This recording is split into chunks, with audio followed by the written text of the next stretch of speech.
territory now that we've moved into the top 16. For sure. Winners quarters. So no surprise, build a wall, start getting those materials going. So of course now the question is, if you are Moeru, how do you approach? And that's a pretty good approach right there. Yeah, I mean, back air just does so much. Now here's the to thing. Steve alone, right? In the previous matchup that we saw Chris up on stream, we saw a lot of grab attempts. If you do that against Cloud, you're gonna get a lot of damage onto you. There it is. Only one forward air there, but you're absolutely right. Even if you're beneath the platform, that Buster Sword is still gonna reach. Yeah, I mean, I call out the back air in particular, but even the forward air, so disjointed. Yeah. On Steve, we haven't seen a punish on it yet. Even the F tilt, safe way to break blocks. Yeah, and I would almost be a little bit more aggressive off of the limit, because you just wore out Chris's shield. You can just come through with another option. Yeah. Chris did get one little combo, a little basic combo going, but. All right, techs away. Again, miss grab, and there's the back air. Yep. Getting back to the stage, no problem.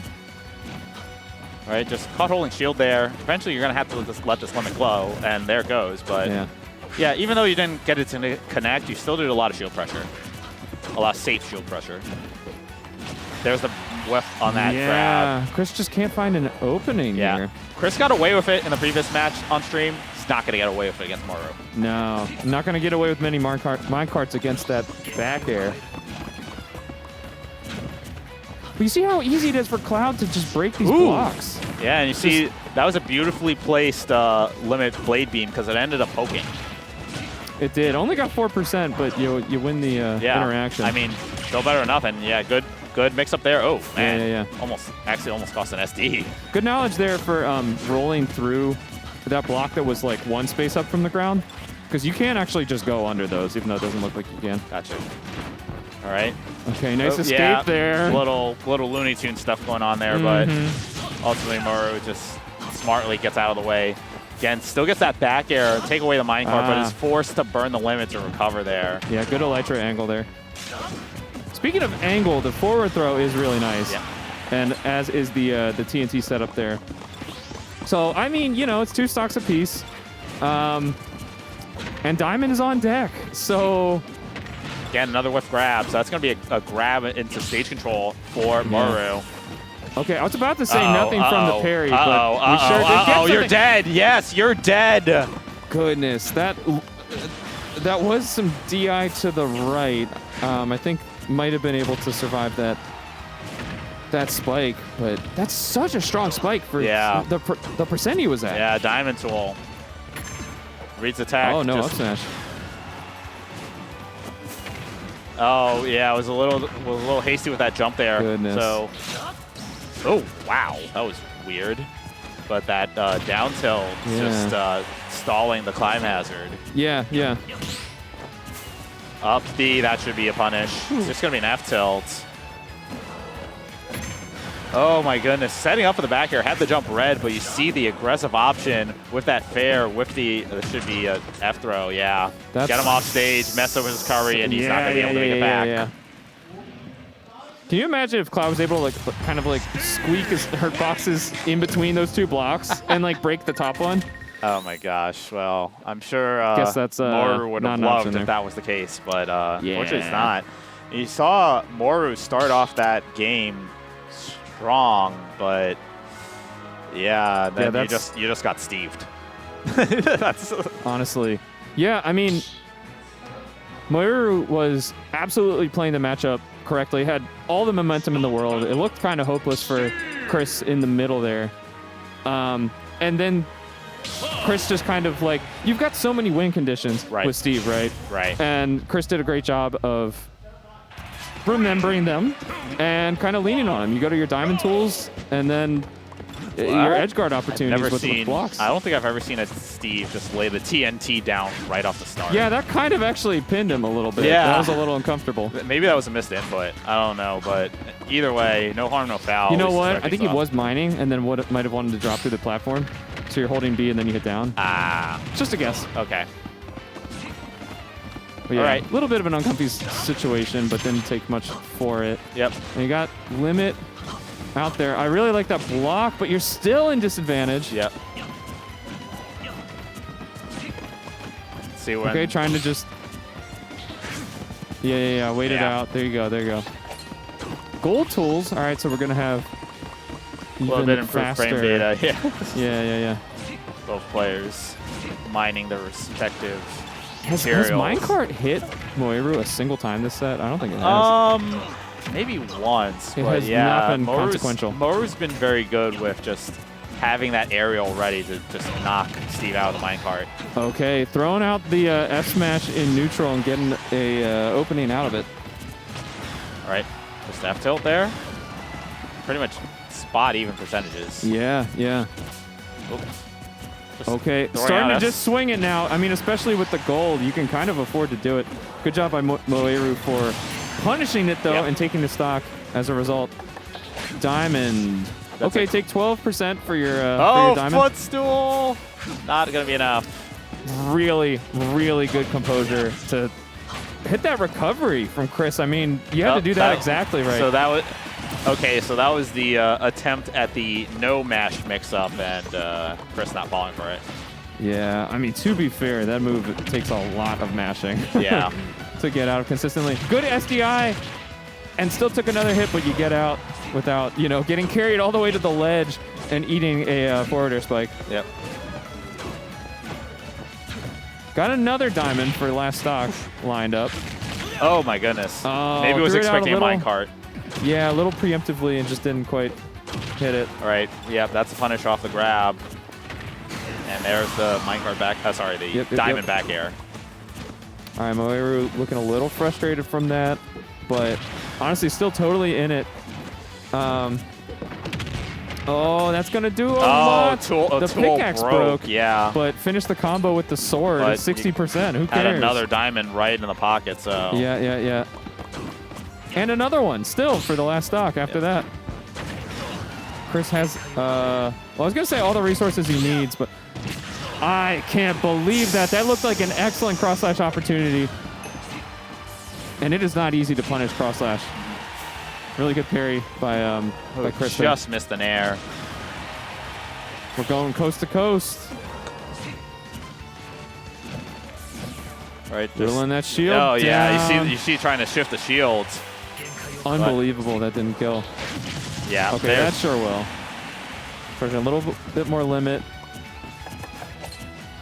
We've got to be really careful here. It's not out of reach. And it's but you get caught swinging one time. And, I mean, you played really well around minecart in general, but all it takes is one time. Yep. And I mean, we saw that earlier in the game, too. The minecart that got the grab turned into a stock. And I do see a lot of frustration expressed about that element of Steve in particular, is that you can outplay certain elements of his game plan, minecart, anvil, what have you, 98% of a set, and it's just, you miss it the one time, and it can just make you pay so dearly. You have to be on your game plan against Steve all the time. Yep, so stage's going to be town. Okay, so we're going to have some high ceilings. Sephiroth. Okay. Interesting. Okay, so Sephiroth also, I think, regarded as quite a solid pick. That makes sense. Against Steve. Same deal in terms of back air. So if Cloud Sword's not long enough to get what you want done against Steve, go for the longest sword in the game. Yeah. That's interesting because I do feel that I would think that Sephiroth would want to be getting some up airs going. Yeah. Against Steve, but on this stage, it's going to be hard to get kills off of that. It's working so far, I will say. Yeah, the neutral B's doing a good amount of pressure and forcing Chris into some uncomfortable options. That's a big nice down air. Yeah. Timing mix up there. I like the crouch under the minecart. Sephiroth does have to be more careful about his commitments in this matchup, I think, than Steve does. Cloud can really just like send those back airs over and over again as long as they're spaced. That looks so funny. Sephiroth standing in the minecart. It's like his shins, like his knees are out of the minecart. It's too tall. Oh no, help me out, please. He's literally on top of it, and now you're just dead. That's it. Yeah. I mean, what else could you do there? I guess mash it a little slower. Oh. It kind of looked like Sephiroth would have thrown that above the block, but it does block. The block does block. Clean up that stock, so the Sephiroth is definitely working out so far. Right, but what do you do there, right? And here's where Sephiroth's weight comes into play. Against Diamond Tool, yes, that's going to kill very early, especially off the sides, especially with back air. And Chris is getting a lot of like close range hits now, really kind of just assaulting Moeru's shield. Main weakness of Sephiroth, right? He doesn't have an amazing out-of-shield game. Oh, no, you landed right on the trigger. Right on it. You'd think a supervillain of this caliber would be able to spot a Looney Tunes trap a mile away. All right, just barely living that. I mean, like... Activate the pressure plate with the sword disjoint and then grab ledge. That was really smart. Yeah, again, you challenge Chris with that upstate. Okay, Octoslash. Good call on the range there. That was really scary. I mean, Chris kind of baited out the jump, but didn't punish it. Got the jump punish there, though. Yeah. I think the conditions that Moeru has to meet here are... Oh! No pickaxe. Yep. Are definitely more restrictive than the ones Chris is playing with here. All right. But it's a situation of even though you're behind, I think you really have to. Wow. Right. Nice call there. You really have to keep consistent with your game plan. You got to keep spacing the back airs. Spacing these neutral options and. Just don't force anything. There you go. Nice spacing on that back air.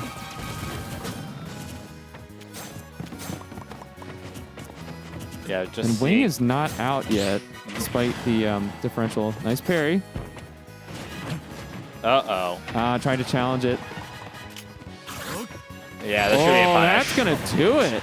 Not quite. Was DI'd well, but... I'm actually flabbergasted by that, because that was max rage speed. Yeah. It is a big stage, to be fair. Okay, we got another TNT setup. Going fishing. Still connects. Steve went fishing and then just chucked a grenade into the water. Yep. Caught a Sephiroth after all. A throw. Okay, nice recovery. Had a punch window there, just swung the wrong way. Okay, Chris is going to take it 3-0. Yep. I mean... It's impressive. I mean, even when you have multiple situations of kind of a tough matchup with the Final Fantasy boys, Chris just sticking to his guns. All right, so really good job there. That was Chris moving on to winner semis. We do also have we're playing all the winners quarters on stream right now. So we're going to have up next Linguini versus Trap Hood highlights. Okay, more PT. Yep. All right, once again, thank you guys for tuning in to the July Xanadu Homecoming. I'm Melpo along with Mr. Patch. Again, busy day of Smash. We do have KML with side stream and obviously Defend the North on the mainstream, and also got Patchwork down in North Carolina. So a lot of players scattered between a lot of different places. We still got a good turnout here. Yeah, 64 absolutely. entries, so still really, really good stuff. Yeah, absolutely. I think, the beginning of this year, pretty pessimistic mood, you know, in the Smash scene. Lost some opportunities, it's unfortunate, it is what it is, but there's so much going on still, I mean, think about where we were at this point in the previous Smash games life cycle. I mean, we've got our DLC and there are concerns. Yeah. Don't get me wrong, but the slow bleed out, after Bayonetta was released in Smash 4, just so dramatic, so sad to be a part of. And I mean, we're 6 years into this game? 2018, late 2018. So yeah, I guess 5 years. And there's just so many opportunities. It's so